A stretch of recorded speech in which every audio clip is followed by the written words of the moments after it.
La Edad Media. 1000 años que cambiaron el mundo. La Edad Media.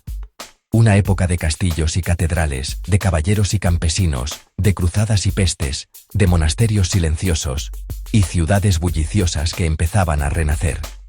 Durante mucho tiempo se la llamó Edad Oscura, como si hubieran sido 1000 años de ignorancia y atraso entre el brillo del mundo romano y el esplendor del Renacimiento.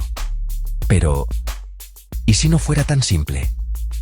¿Qué pasaría si descubrieras que en la Edad Media se sentaron muchas de las bases de nuestro mundo moderno?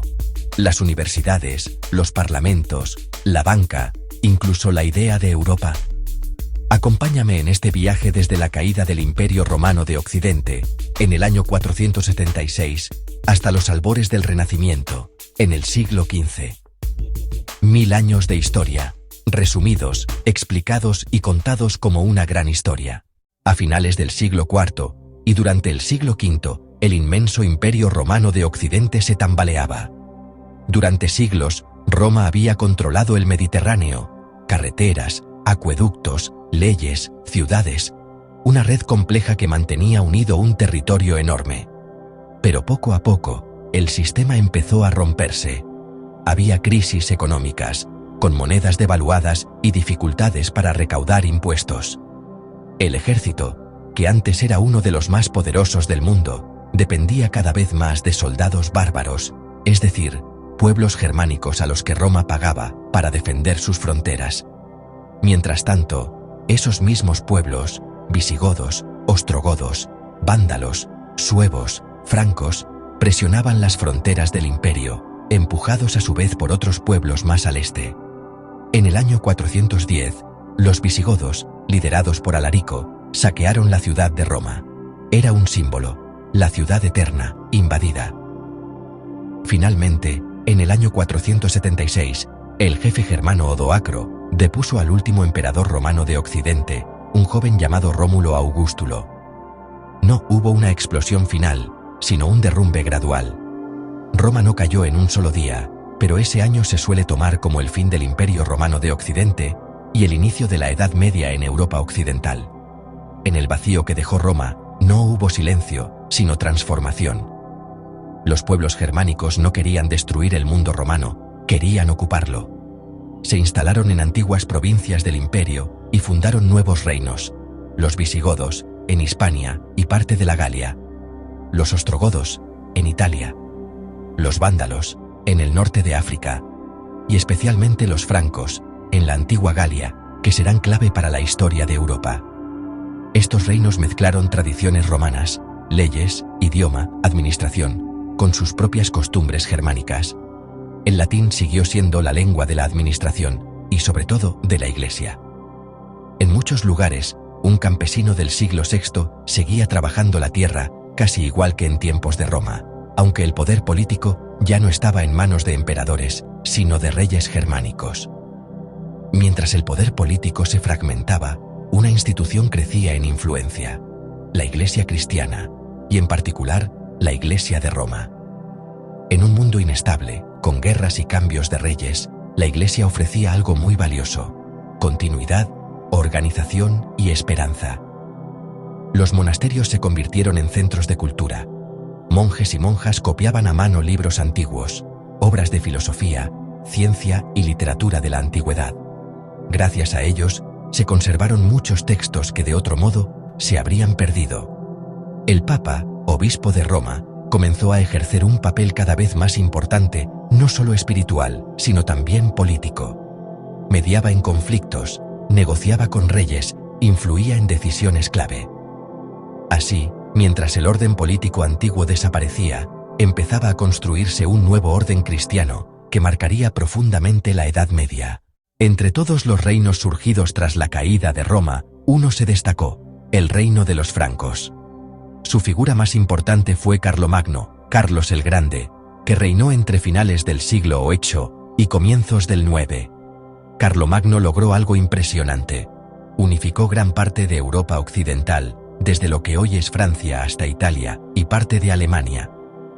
En el año 800, el Papa León III lo coronó emperador en Roma. Ese acto no era solo simbólico, representaba la idea de que el mundo occidental podía tener de nuevo un imperio cristiano, una especie de heredero del antiguo imperio romano, pero ahora bajo la protección y legitimación de la Iglesia. El gobierno de Carlomagno impulsó lo que se conoce como el Renacimiento carolingio. Se fundaron escuelas en monasterios y catedrales. Se promovió una nueva forma de escritura, más clara y legible, la minúscula carolina, base de muchas letras modernas.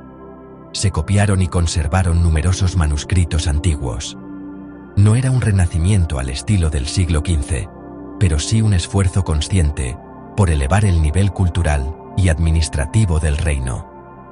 Tras su muerte, su imperio se dividió entre sus herederos, dando lugar a los futuros reinos de Francia y de lo que luego será el Sacro Imperio Romano Germánico. Pero la huella de Carlomagno permanecería. La Alta Edad Media no fue un tiempo de paz continua. Entre los siglos IX y X, Europa sufrió nuevas oleadas de invasiones. Desde el norte llegaron los vikingos, grandes navegantes y guerreros procedentes de Escandinavia. Sus barcos, largos y ligeros, podían navegar tanto en mar abierto como por ríos, lo que les permitía internarse profundamente en el continente. Saquearon monasterios, ciudades y aldeas en las costas del Atlántico y el Mar del Norte, e incluso llegaron a lugares tan lejanos como el Mediterráneo, Islandia, Groenlandia y probablemente América del Norte. Desde el este, los magiares, antecesores de los húngaros, realizaron incursiones rápidas a caballo por Europa central. Desde el sur, los sarracenos, musulmanes del norte de África y del mundo islámico, atacaban las costas mediterráneas y algunas islas. Estas invasiones sembraron el miedo y contribuyeron a que la gente buscara protección en poderes locales, señores, nobles y castillos. En este contexto de inseguridad, fue tomando forma un sistema político, social y económico, que asociamos mucho con la Edad Media: el feudalismo. La idea básica era esta: el rey, en teoría, era la autoridad suprema. Pero en la práctica, dependía de los nobles para gobernar territorios extensos. Los nobles recibían tierras, los feudos, a cambio de jurar fidelidad al rey y de proporcionarle apoyo militar cuando fuera necesario. A su vez, esos nobles podían conceder partes de sus tierras a caballeros, que también les juraban fidelidad y servicio militar. En la base de la pirámide estaban los campesinos. Algunos eran libres, pero muchos eran siervos, no eran esclavos, pero estaban ligados a la tierra y al Señor. Trabajaban las tierras del Señor y, a cambio, recibían protección y podían cultivar parcelas para su propio sustento. La economía era principalmente rural. Las ciudades eran pequeñas o habían decaído mucho desde tiempos romanos. La vida giraba alrededor del señorío, es decir, la finca del señor feudal, el castillo o casa fuerte, las tierras, las aldeas. El feudalismo no fue igual en toda Europa, ni fue un sistema rígido e inmutable, pero esta relación de tierra a cambio de protección es clave para entender la organización medieval. A partir del siglo XI, Europa experimentó una etapa de crecimiento y expansión. Se introdujeron mejoras en la agricultura. El uso del arado pesado, más eficaz para los suelos duros del norte de Europa. La rotación trienal, en lugar de dejar la mitad del terreno en barbecho, se dividían las tierras en 3 partes, alternando diferentes cultivos y un descanso, lo que aumentaba la producción. El uso más extendido de molinos de agua y de viento, que facilitaban el trabajo de moler grano, serrar madera o incluso martillear hierro. Como resultado, hubo más alimentos. Y con más alimentos, la población creció. Bosques y tierras vírgenes se roturaron para convertirlos en campos de cultivo. Este aumento de población y producción agrícola permitió algo nuevo: especialización. Ya no toda la gente tenía que cultivar la tierra, algunos podían dedicarse al comercio, a la artesanía y a otras actividades. Las ciudades, que habían estado muy reducidas durante los primeros siglos medievales, comenzaron a revivir y crecer. A lo largo de rutas comerciales se desarrollaron ferias donde se intercambiaban productos de distintas regiones: telas, vino, sal, especias, pieles, metales. En estas ciudades surgió una nueva clase social: la burguesía. Eran comerciantes, artesanos, banqueros, No eran nobles ni campesinos, pero su riqueza les daba influencia. Vivían en burgos, barrios amurallados junto a castillos o encrucijadas comerciales, y luchaban por obtener fueros y libertades frente a los señores feudales. En las ciudades, los artesanos se organizaban en gremios, regulaban la calidad de los productos, controlaban quién podía ejercer un oficio, defendían los intereses del grupo. Mientras tanto, regiones como el norte de Italia o Flandes se enriquecían gracias al comercio y la producción textil. La Europa medieval dejaba de ser solo rural, ahora también era urbana y comercial.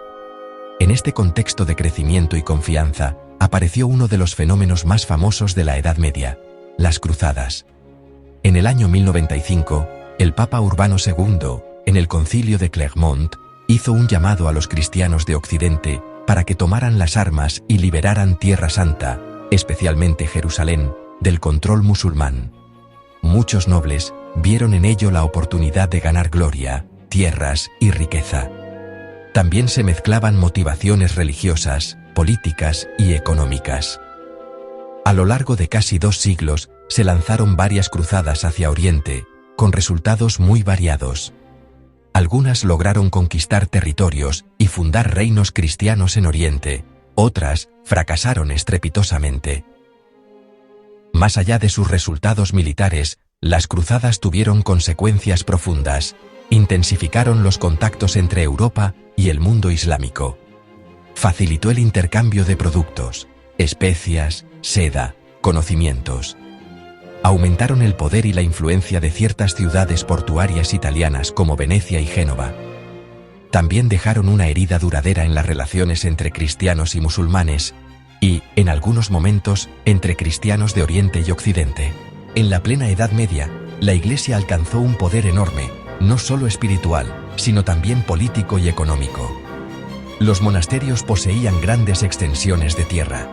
Los obispos y abades podían ser tan influyentes como los nobles. El Papa, en Roma, podía excomulgar reyes o intervenir en sus disputas. La Iglesia también controlaba una parte importante de la vida cotidiana. Definía qué era pecado y qué no. Marcaba el calendario con fiestas religiosas. Dirigía la educación, ya que la mayoría de las escuelas estaban en manos de clérigos.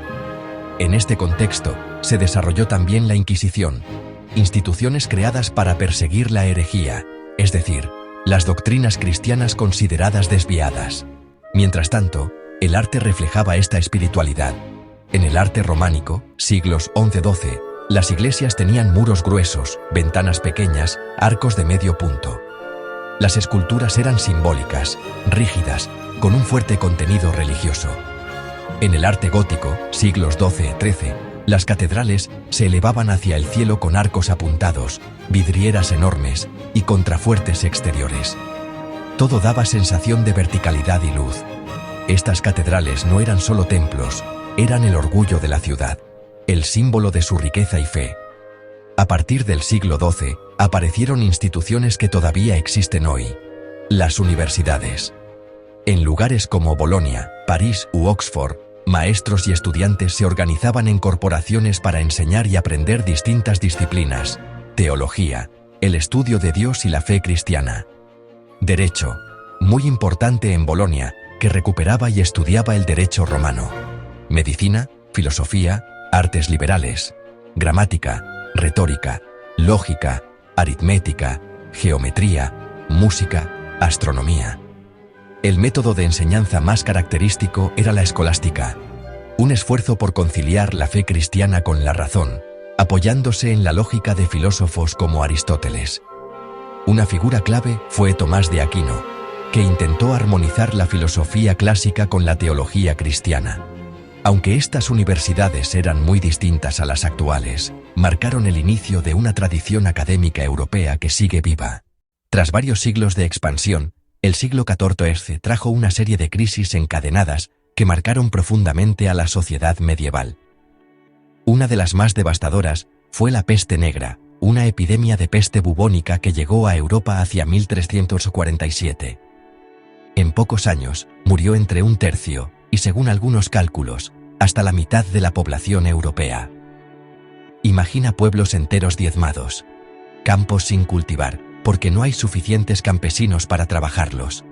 Ciudades donde el miedo y la muerte eran parte del día a día. A esto se sumaron malas cosechas y hambrunas en décadas anteriores debido a cambios climáticos y malas condiciones agrícolas. Con menos gente, el valor del trabajo aumentó.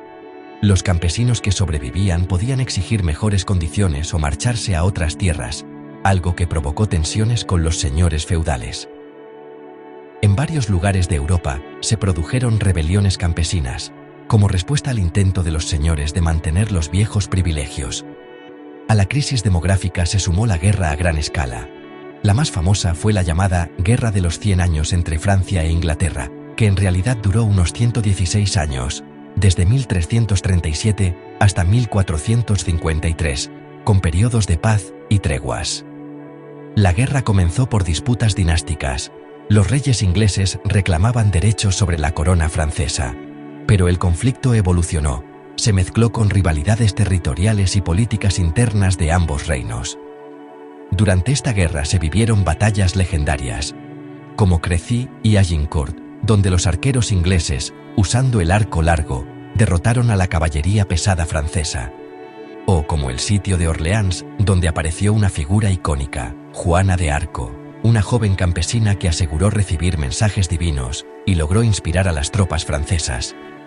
La Guerra de los 100 años también mostró el cambio en la forma de hacer la guerra.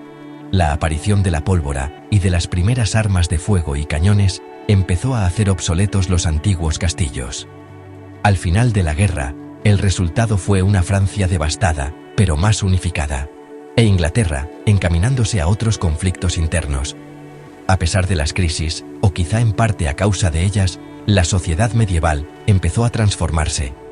El viejo modelo feudal, basado en señores y siervos ligados a la tierra, empezó a perder fuerza.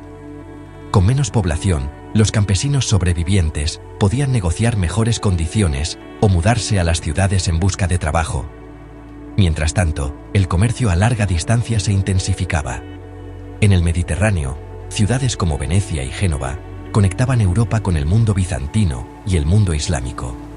En el norte de Europa, la Liga Hanseática agrupaba ciudades comerciales alrededor del Mar del Norte y el Mar Báltico. En sitios como Florencia, Génova o Venecia, surgieron poderosas familias de banqueros, como los Médici, que inventaron y perfeccionaron técnicas financieras, letras de cambio, contabilidad por partida doble, créditos. Todo esto preparó el terreno para un nuevo tipo de sociedad, donde el dinero y el comercio iban a ser tan importantes como las tierras y los títulos nobiliarios.